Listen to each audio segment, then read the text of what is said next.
আসসালামু আলাইকুম বন্ধুরা, আমার চ্যানেলে আপনাদের সকলকে স্বাগত। আজ আমি নিয়ে এসেছি ইলিশ মাছের ঝোলের রেসিপি।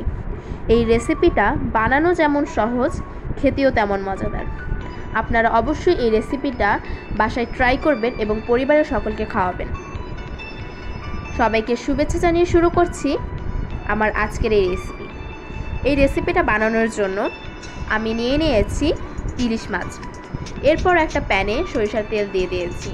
তেলটা গরম হলে এর মধ্যে দিয়ে দিয়েছি পেঁয়াজ কুচি। পেঁয়াজ কুচিটা একটু নেড়ে নিতে হবে।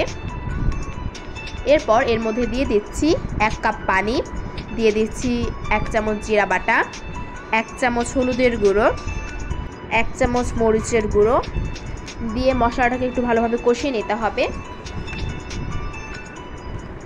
মশলাটা কষানো হয়ে গেলে এর মধ্যে মাছগুলো দিয়ে দিতে হবে। মাছগুলো দিয়ে একটু নেড়ে নিতে হবে।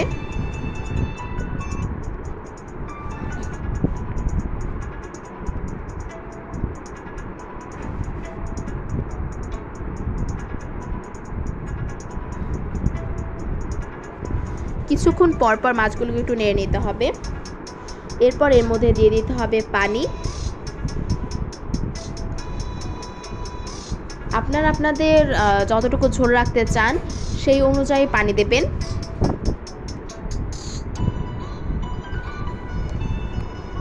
এবার মাছটা একটু নেড়ে দিতে হবে। মাছটা একটু ফুটে উঠলে এর মধ্যে স্বাদমতো লবণ দিব। এরপর এর মধ্যে দিয়ে দিচ্ছি 5-6টা কাঁচামরিচ।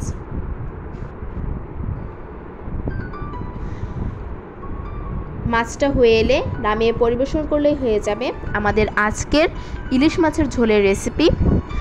বন্ধুরা, আমার রেসিপিটা যদি ভালো লাগে তাহলে অবশ্যই লাইক, কমেন্ট ও শেয়ার করবেন এবং রেসিপিটা বাড়িতে বানিয়ে জানাবেন কেমন হয়েছে কমেন্টে। আপনাদের সবাইকে ধন্যবাদ।